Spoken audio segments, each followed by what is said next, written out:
10月4日金曜日夜8時になりました。こんばんは。あかねクラブ FM 大阪のスタジオから、ダンスチームアバンギャルディをプロデュースしている振付師あかねです。ということで、なんと、今月で、あかねクラブ5周年になりました。やばー。すごくね。で、これは誰もスタッフ一同誰も気づいてませんでした。ひどい話だよね。本当に。いや、でも私も覚えてなかったんですけど。はい。なんかこのね、FM 大阪の、もう今はもう大人気番組、ね、赤丸と同じ時期にスタートしましたので、だから赤丸が5年って言ってるから、あ、一緒なんや、一緒やと思って気づきました。ほんまやでね、10月。だから2019年10月から始まりまして、最初は月曜日からスタートしましたけれども。はい。やってまして、もう5年経ったんだ。すごい。だから、多分250回ぐらいやってるということですって。すごいな。いや、始めた時はね、こんな続くとはね、誰もさっぱり思っておりませんでしたし、それこそこの番組がスタートした時は、やっぱ私もまだまだ、なんか、ね、赤ちゃんって感じだったですよね。もうところがね、今いろいろね、お仕事もいただいて、もうそれで言ったらもうこの前もね、またビッグお仕事してきたし、ビッグお仕事。もうビッグお仕事が、こう、本当ありがたいことにね、ちょっと、続いてるっていうか、なんか、今、頑張って作ってるっていうところもあったりして、早く皆さんに言いたい。言いたいこともある。って感じで、はい、ありがたいことに、このね、あかねクラブ、もう私もたくさん成長させてもらってます。はい、5年経ちました。はい、6年目になります。皆さん、6年目もよろしくお願いします。ということでございますね。5年ってことは、ちょっと待って。27歳からスタートして、もう32歳になりました。ね。ね、相変わらず独身でございますけれども、はい、頑張っていきましょう。ということです。はい、ということで、今週のあかねクラブは、おかっぱトークと、新入部員候補連れてきましたのコーナーでございます。ではでは、FM 大阪あかねクラブ今日の1曲目ということで、ちょっとね、最近またね、懐かしい曲を聴きまくっているよ。ちょっとチル的な感じとかね、ちょっとノリ、なんか雰囲気、なんかおしゃれみたいな曲をね、めっちゃ聴いてるんで。じゃあ、1曲目。はい。この曲はね、いけてるよね。でもなんかタイトルが、すごいもう、全裸で生活する主義のこととかを意味してますけど。はい。どういうことなんでしょうか。はい。小泉京子で、ヌーディスト。FM 大阪あかねクラブ、振付師のあかねです。それでは、アバンギャルディの、グッということで、今週はこのお二人が来ています。自己紹介お願いします。モカアバンギャルディと、ルカアバンギャルディです。よろしくお願いします。はい。ということで、今日はで高校コンビが来てくれました。お願いします。もうね、すっかり秋、10月入りました。はいはい。ということで、お二人は好きな秋の食べ物っていうか食欲の秋ということですから、はい。食べたいものとかありますか？さつまいも系が、なんか、新作とかでよく出るじゃないですか。もうそれこそスタバだったりとか、マックとかも全部ね。コンビニとか。コンビニもコンビニスイーツも出てきてるから、さつまいも系を食べたいです。お母さんは食べたい。はい。風花さんは私も秋の食べ物、さつまいもとか栗とか大好きなんで、もう最近いろんな広告とか見て興奮してて食べたいものいっぱいあるから決めれないですけど、モンブランとか大好きです。なるほどね、栗か。私は、そうだな。なんかもうそろそろ秋やけど、鍋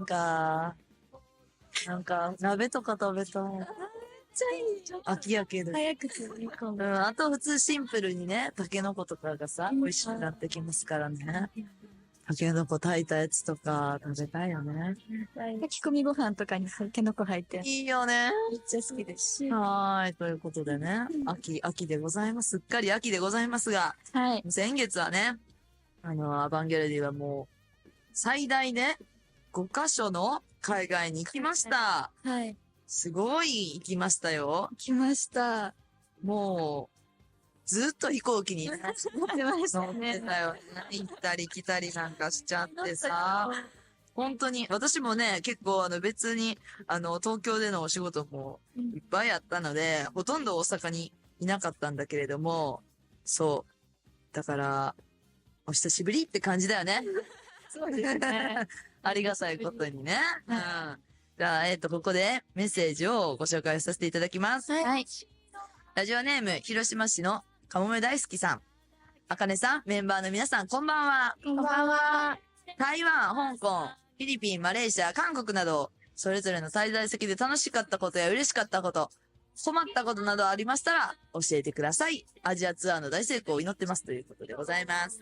さあ、あります先月はね、その場所行ってきたけれども、はい。じゃあ、風花さんはなんかある私は嬉しかったことは個人的になんですけど、はい。めっちゃ人見知りやし、うんで、英語も全然喋れないんですけど、やっぱりいろんな国で、レジでお買い物するときにうん、ちゃんと注文が通じたとか、お買い物できたってなる瞬間がめっちゃ嬉しいです。確かにね。実際どんな風なね、ものが届くか分からへん。だから、例えばスタバとかだったら、自分が注文したものがちゃんと届くか、あのが、確かにわ。からんからドキドキです。あとやっぱ海外のさ、スタバってさ、日本と違うものもメニューがあったりするから、冒険もね、してね、そうですよねこれここに行けるとか、めっちゃ美味しい時もあるしね。はい。モカさんははい、私は困ったことなんですけど、何でしょいつも制服を着て踊っているので、うんブラウスにシワがいかないように、うん本番前はアイロンをすることがうはい。あるんですけど、うんアイロンが、うんいつも壊れてしまうっていうね。電圧が、アイロンってスチームアイロン壊あ、そうです。れるんですかいつも、なんか毎回起きちゃうような、ちょっと壊っちゃいました、みたいな、なって、でもそういうなんか、変換器とか使ってるなんか海外対応のアイロンも買ってくださってたんですけど、それも壊れちゃって、あかんねんな、毎回それはでちょっ、とショック。で、結局ホテルに、ロビーに行って、借りる借りに行きまして、でももう最初からそうした方がいいよね。はい。絶対ね。スチームアイロンって海外のやつもあったりしますか海外もスチームアイロンあるあるんじゃないですか多分。借りてんじゃないホテルでは普通のアイロンじゃなくて、ライト使ってやるえになるんですよ。でも確かに大変ですよね。なんか、そう、シワもね、行くこともありますからね、畳んでたらね。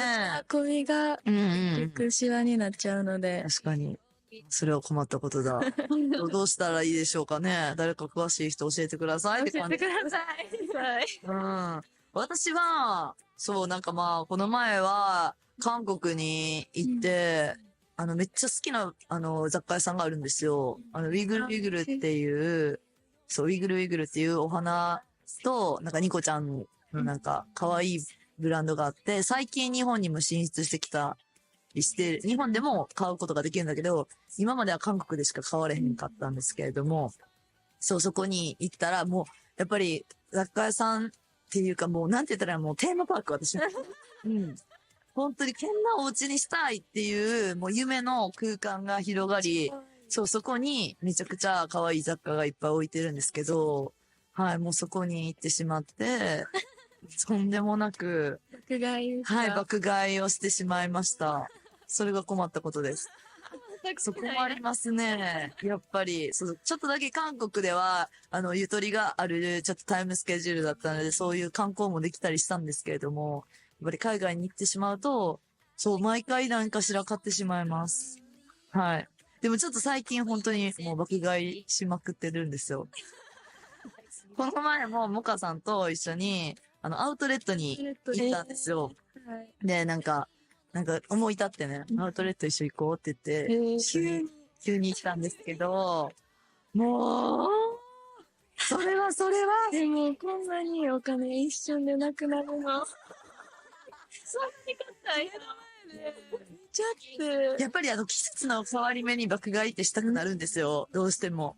これから冬に差し掛かりますから、冬服がいるなっていうことで買ってしまいましたが、ちょっとそれに感化されて、モカさんも爆買いしておりました。爆買いしちゃった。お金使った。はい。そう、でもね、まあちょっと玉のご褒美と言いますかね、一生懸命仕事してるんで、そういうので発散していこうということでね、秋は爆買いの秋でございます。爆買いなき。はい、そうでございます。はいはいはい。じゃあ次の質問なんですけれども、はい。群馬県のラジオネームコキさん、あかねさん、そして皆さんお疲れ様ですお。疲れ様です。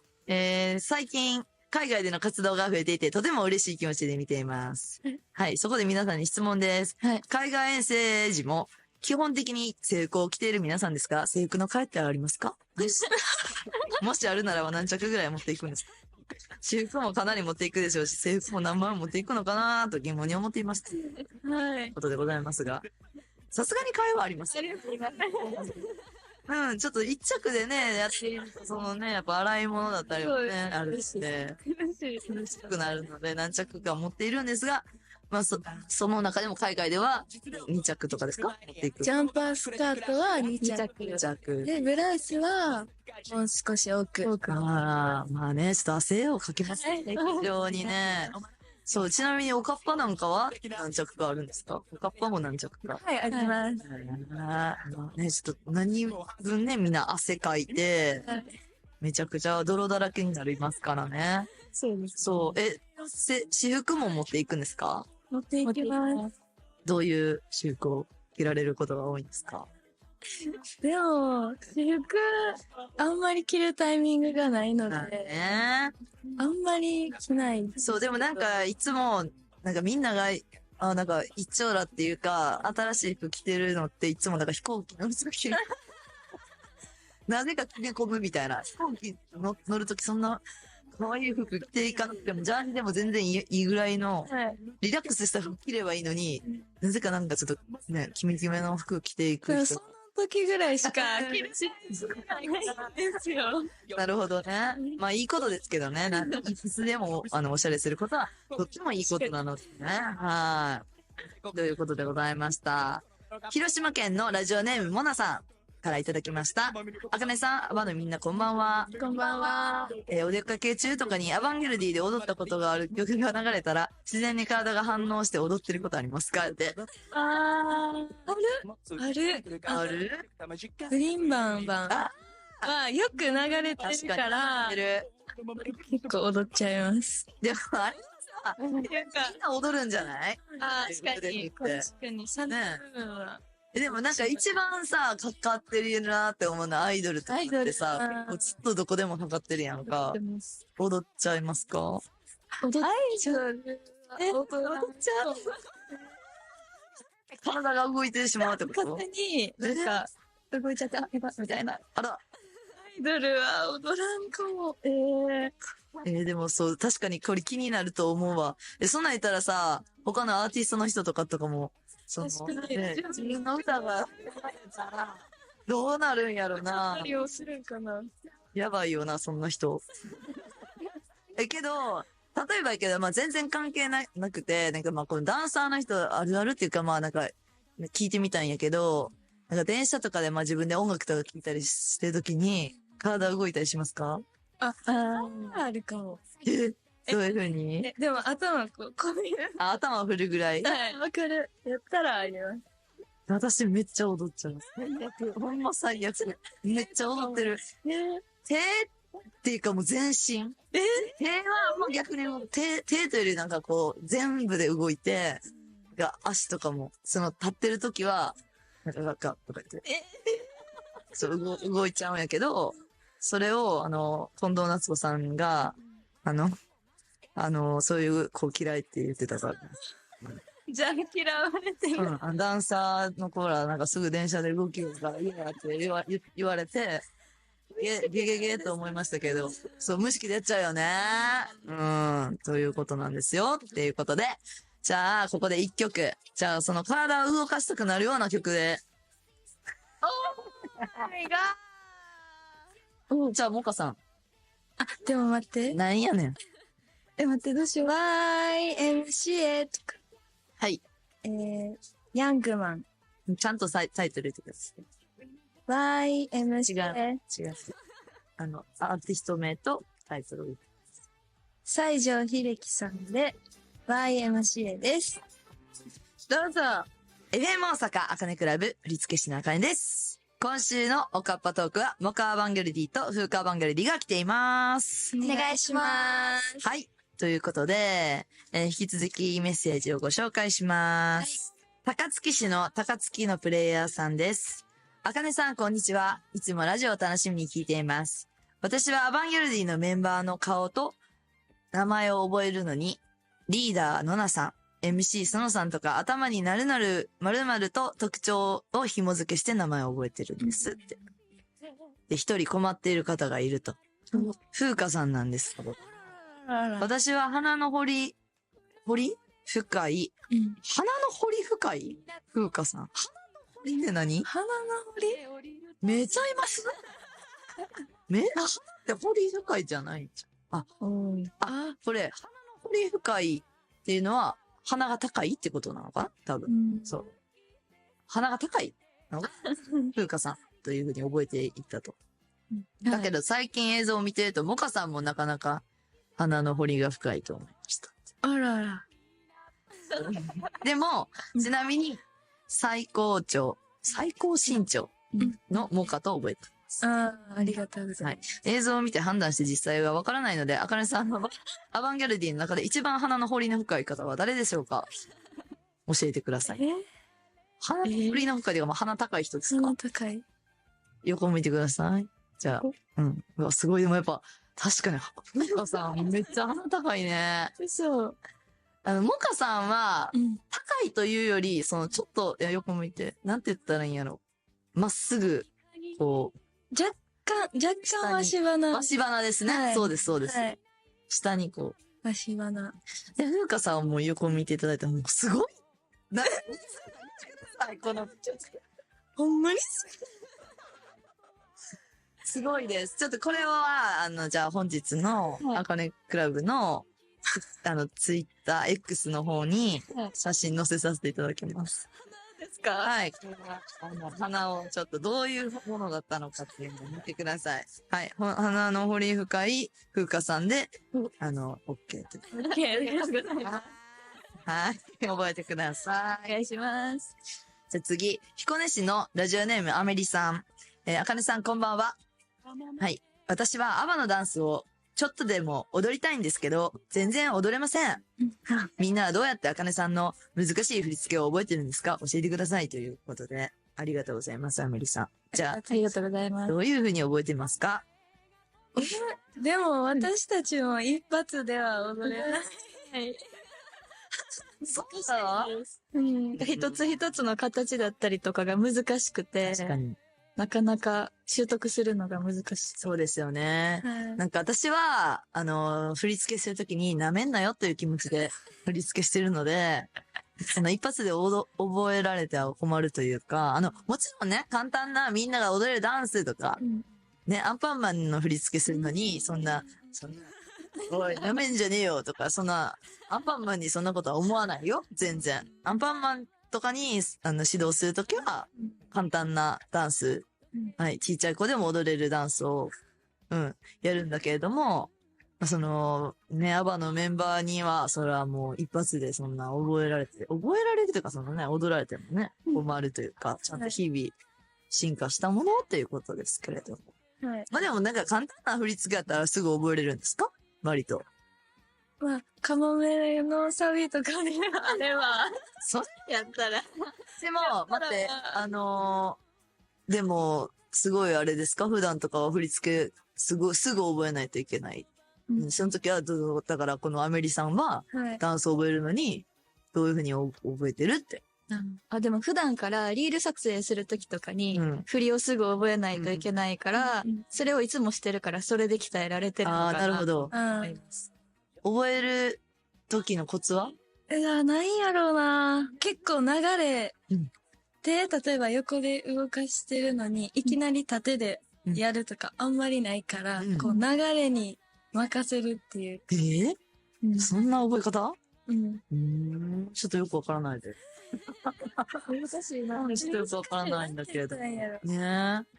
私は、めっちゃ覚えるの遅いんですよ。まあ、それはなんでかって言ったら、まあ、確かに日々訓練してないからなんですよね。覚えるのも悪いし、記憶するのもないんで、なんか、本当に覚えれないです。で、だから訓練だと思うので、何回も一発で覚えれるような練習っていうかなんかすれば、鍛えればいけるんですよけど、うん。私は記憶力も本当にないので、やばいんですよ。さっきまで何やったか全然覚えてないですし。なんか本当に、だからダンサーではない。っていうか向いてない。振り付け振付師。振付師は、はい、振付師は覚えなくていいんで。本当なんですよ。マジで。そう、でもそんなことばっかり言ってたらね、たまに痛い目に遭うということでございます。はい。そう。次。大阪市淀川区の、ヨーアバリーさん。ヨーアバ。岩場岩場さん。こんばんは。こんばんは。いつもラジオを楽しく聞かせていただいております。はい。アバンギャルディのダンス、新羽、シンデレラハネムーンね。うんあなただけ見つめてる。アイドル、とうとう。はい。歌詞のダンスへの落とし込みのうまさに我々日本人はいつも感心しておりますが、歌詞が明らかにわからない外国の方でもアバンギャルディのダンスに魅了されています。いや、ありがたいですね。ほんま確かに。歌詞、そうやね。考えながら作ってますけれども。あかねさんに質問です。最近海外でのライブも増えており、そのために現地の言葉と思われる曲で、踊られたりしていますが、その歌詞の意味は理解されておられるのでしょうか？何でしょうか。また、ダンスもその歌詞の意味に合わせたダンスなんですかって。外国の曲のダンスも楽しいけれど、歌詞の意味が分からず正直もどかしさを感じています。海外の方も同じ気持ちなんでしょうかねっていうメッセージでございます。ありがとうございます。そうですね。まあもちろん外国の曲で、海外の曲で踊る時も、歌詞はどんな歌詞かなというのはね、もちろんチェックしております。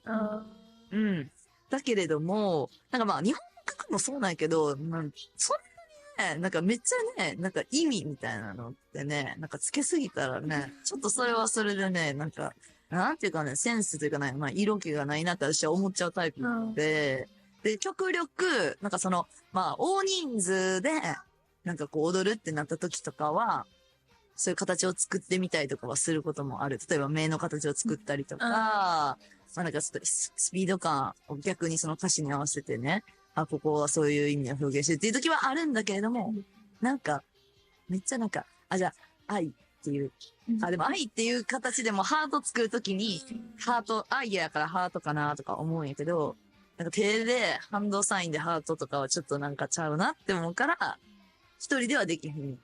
で、二人で。二人で。これも、愛は一人ではできないので。そういうことはいすごい。二人で合わせるから愛なんです。すごい意味が。愛ですよ。はい。そう。恋だったら一人でもいけるかもしれないけどね。確かに。すごい。すごいでしょ？はい。天才なんで。はい。違うんですよ。違うんですよ。でも多分振り付けするたら多分そういうのもいろいろ考えるんじゃないですか？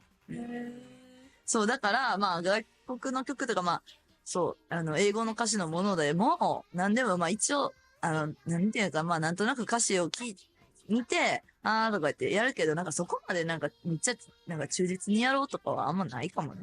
感覚でやってるから、どっちかというと。どっちかで、音の感じとかでやってほしいから。でもなんかこうやって、すごいですね。その、弱場さんは、だから、歌詞をちゃんと見てやるから、すごい。確かに。なんか私結構自分好きな歌とかは、歌詞は、なんか二の次かも。音楽、曲が大事かな。メロディー。メロディーラインとかめっちゃ好きなものを限られてくるっていうか、で、その後に歌詞聞いて、ウィーって感じで聞くこともありますが。でもね、嬉しいですね。だから、そう、あなたたちは、それこそ歌詞の意味理解して踊ってますか？そんなでもどんな歌詞かなって見たりしん。これなんて言ってんねやろとか。見たりします。ね、なんて言ってるか分からへん曲多いもんね。最近早い曲が多いから。アイドルとかでも結構なんか、ってなんてみたいな。っていうか、そう、早ってなるけど、こんなこと言ってんねやとかね。そう思うから。はい、そういうことでございます。はい、そうでございました。はい、ということで、あっという間のお時間でしたけれども、10月4日、今日は10月で、そう、あかねクラブもうまるっと5年経ちました。おめでとうございます。はい。で、このね、おかっぱトークもね、なんか始まって1年ぐらい、1年ぐらい。経ってるということですよ。はい、ということでもうね、1年経ちました。はい、これからも頑張っていきましょう。はい。じゃあ、最後に1曲。はい。じゃあ、私はもうシンプルに最近聴いてて、いつも癒されてる曲があって、その曲が、フルーツジッパーさんの、あらま。忘れした。どうする？すいません、もう一回行きます。フルーツジッパーさん。改めてるけど。フルーツジッパーさんの、フルーツバスケットという曲です。どうぞ。なんか最近聴いてるとかだけじゃなくて、何おすすめポイントは？とにかく可愛くて、でしょうねって感じやな。で、そうです。いつも、踊ってるダンス動画とかだったり見てるんですけど、めちゃくちゃ癒されてて、なるほど。いつもよく電車とかで聞いてます。アイドルね。アイドルが好きなんですね。そうです。フルーツジッパー聞いてください。聞いてください。はい。ということで、今週のおかっぱトークは、モカーバンゲルディと、フーカバンゲルディでした。ありがとうございました。